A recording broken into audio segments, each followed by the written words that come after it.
Homer Phone Reports, c'est la réparation de votre téléphone, le remplacement de vos batteries et l'achat de tous vos accessoires indispensables. 38 rue du Docteur Mougeot à Saint-Dizier.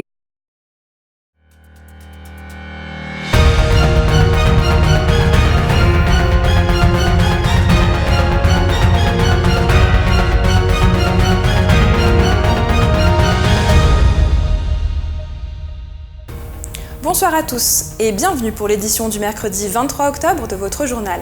Voici les titres. Nous vous ferons découvrir l'exposition contre les discriminations, actuellement organisée à Vitry-le-François. Retour également sur la manifestation Sauve ton paysan qui avait lieu ce mardi à Bar-le-Duc. Mais avant de développer ce journal, revenons sur une actualité dont nous vous avions parlé il y a quelques semaines concernant la consultation citoyenne mise en place à Vitry-le-François au sujet de la circulation des poids lourds. 1000 réponses ont été enregistrées depuis le début du mois d'août. Les résultats viennent de tomber. Une participation massive est à noter avec près d'un foyer sur 7 concerné. 94,54% des personnes sont pour une restriction du passage des poids lourds sur l'axe Vitria. Lisa Lamorlette et Nicolas Fontaine ont pu recueillir les propos du maire Jean-Pierre Bouquet. Il suffit d'écouter et de regarder. Véritablement, la question des poids lourds qui passent en ville, ça empoisonne la vie de tout le monde. Ça pollue, ça fait du bruit, c'est massif, ça rend difficile la traversée de la ville, ça coupe la ville et franchement, on n'en peut plus. Voilà, et c'est ça qu'expriment les Vitrias. C'est une vraie question. La véritable réponse, c'est une déviation de la ville, puisque nous sommes la seule ville entre Paris et Strasbourg qui n'est pas déviée. Mais on a bien conscience que, compte tenu des insuffisances de l'État, l'insuffisance d'argent, un dossier qui a été arrêté en 2012, de toute façon, il n'y a rien de prêt aujourd'hui. Donc il faut trouver des mesures de régulation, et c'est ce que nous souhaitons faire avec le lancement de cette consultation, avec l'étude juridique que nous avons engagée, et donc les mesures de régulation que nous allons proposer pour diminuer la traversée de poids lourds. Alors on rencontre après ça plusieurs difficultés. La première, c'est que nous sommes dans un corpus juridique qui fait que le maire est autorité de police, mais en même temps, l'autorité de police, son pouvoir est régulé. Et donc le maire, il n'a pas un pouvoir absolu. Donc ce que nous avons fait et ce que nous faisons, c'est de créer les conditions pour rendre possible la régulation et donc la prise d'un arrêté municipal limitant la circulation des poids lourds en ville. Et d'ailleurs, le projet de déviation, il a été arrêté en 2012. Pourquoi vous vous réemparez de la question seulement maintenant, en 2019, quelques mois avant les municipales ? Mais je ne l'ai jamais abandonné, sauf que c'est pas de mon fait si l'État a arrêté de travailler sur la déviation en 2012 et a repris les crédits qui étaient inscrits pour les études de Vitry-François pour les mettre sur la Thiers-Blemont, avec l'échangeur qui a été réalisé parce qu'on manquait d'argent à l'époque et donc on a pris les crédits d'études qui étaient destinés à Vitry que j'avais réussi à obtenir comme inscription au contrat de plan pour compléter des insuffisances budgétaires. C'est ça la réalité. Une ville sans discrimination, est-ce une pure utopie ? Ce n'est pas l'avis de la commune de Vitry-le-François qui a organisé une exposition interactive et éducative pour sensibiliser le public à ces thématiques. Un reportage de Lisa Lamorlette et Nicolas Fontaine. Connaissez-vous la ville de l'égalité ? Eh bien, elle a pris place dans la Cité Rose et plus particulièrement dans la salle du Manège. Avec son cinéma, sa mairie, son épicerie ou encore son tribunal, elle accueillera jusqu'au 2 novembre petits et grands.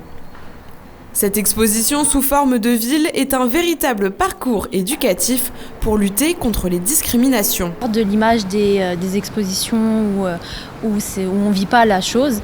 Et là, le fait de faire pour apprendre permet une autre vision des choses. Et on a très bien vu lorsqu'on a accueilli les enfants issus des écoles vitriates que tout de suite, ils s'imprègnent du sujet. On leur fait vivre de vraies scènes de discrimination. Et ça, c'était important pour nous de le mettre en avant. Et chaque atelier a vraiment un but particulier. On sort de notre atelier, on sort de notre exposition avec de nouvelles idées en tête et sachant ce qu'est vraiment une discrimination et si on peut être auteur ou si on est victime de discrimination. En effet, oubliez les panneaux explicatifs. Ici, le musée, c'est l'affaire de jeunes services civiques. Là, vous avez plein de mots juste ici et de l'autre côté qui nous viennent de langues étrangères en fait. Par exemple, À travers des ateliers, les animateurs n'ont qu'une idée en tête, faire réagir les enfants. Là-bas, on a mis les bouteilles d'eau ensemble. Ouais, toutes les bouteilles ensemble. Oui, enfin voilà. Là, on a mis les bouteilles de jus. Là, on a mis certains aliments. Là, par exemple, il y a des œufs. Là, il y a des compotes. En fait, on range les choses dans des cases. Oui, c'est ça. Et avec les gens, on fait la même chose. Par exemple, quand on voit une fille, on la met dans la case fille. Il s'agit aussi de montrer que la discrimination, loin d'être une fatalité, est un délit et que chacun peut et doit réagir. Par exemple, stigmatiser les gros. Les personnes, elles sont comme elles sont. Ou les petits. On dit, ah, c'est un imbus, c'est gna gna gna gna gna, vous voyez bien. Et puis, on filtre aux entrées, on regarde. C'est tout ça, les discriminations. C'est un concept très large. Et donc, c'est pénalisant pour beaucoup de personnes. Donc, la discrimination, elle peut exister en matière amoureuse, en matière de sexe, en matière de santé, en matière d'accès à l'éducation. Ça recouvre tout un champ de la vie dans laquelle nous sommes. Et donc, c'est un motif pour nous de se mobiliser pour que liberté, égalité, fraternité ait réellement un sens et que chacune et chacun s'approprie ces concepts pour qu'on puisse vivre chacun et pleinement son individualité dans la liberté et la République.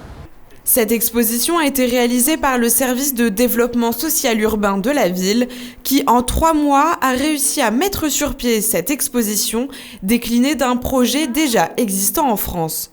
Le sujet de la discrimination au sens le plus large possible a été retenu pour s'adresser au plus grand nombre.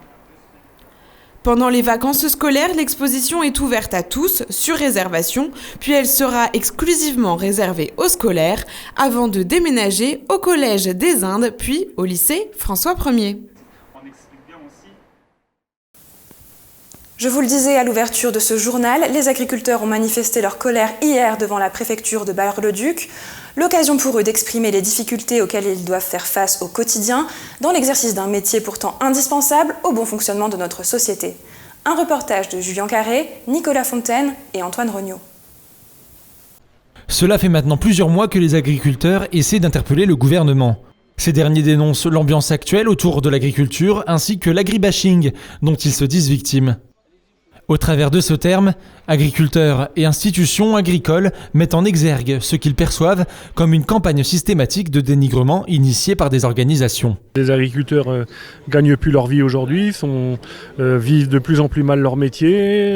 La question du renouvellement des générations est très très délicate pour les années à venir et pour la prochaine génération d'agriculteurs. Donc voilà, les agriculteurs sont un peu perdus aujourd'hui dans leur métier et sont venus un petit peu chercher des réponses aujourd'hui à la préfecture et en s'adressant aussi au gouvernement. Parmi la soixantaine de manifestants présents devant la préfecture de la Meuse, il y avait Frédéric, un agriculteur qui exerce dans l'élevage bovin et viande depuis 2011 dans le village de Montplonne. Ce dernier fait face à de nombreuses interrogations, notamment sur son rôle d'agriculteur. Aujourd'hui, on vient là pour demander au gouvernement ce qu'ils veulent de nous. Est-ce qu'ils veulent que demain on soit encore agriculteur ou non ? S'ils veulent plus, c'est tout, mais qui nous disent ce qu'on fait si on remet tout en herbe, si on laisse tout repartir en friche, mais qui nous disent. On peut pas. Nous, il nous faut un avenir. On est des chefs d'entreprise, on a des charges comme tout le monde, donc et on a une famille à nourrir. Avant tout, je suis un père de famille et j'ai quand même une famille à nourrir tous les mois. Aux alentours de 13h30, la préfecture de la Meuse a accueilli le président du syndicat départemental des jeunes agriculteurs de la Meuse, ainsi que la présidente de la fédération départementale des syndicats d'exploitants agricoles. Des revendications à l'échelle nationale mais aussi locale ont été mises en avant. En effet, ils ont évoqué le problème des dégâts commis par les sangliers et le non-respect de leur culture.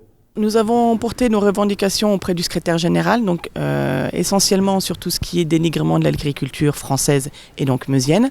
Donc surtout le matraquage qu'on a par rapport à nos pratiques et par rapport à nos élevages et à la façon dont on produit l'agriculture. On n'a pas de réponse aujourd'hui à nous dire demain on met ça en place.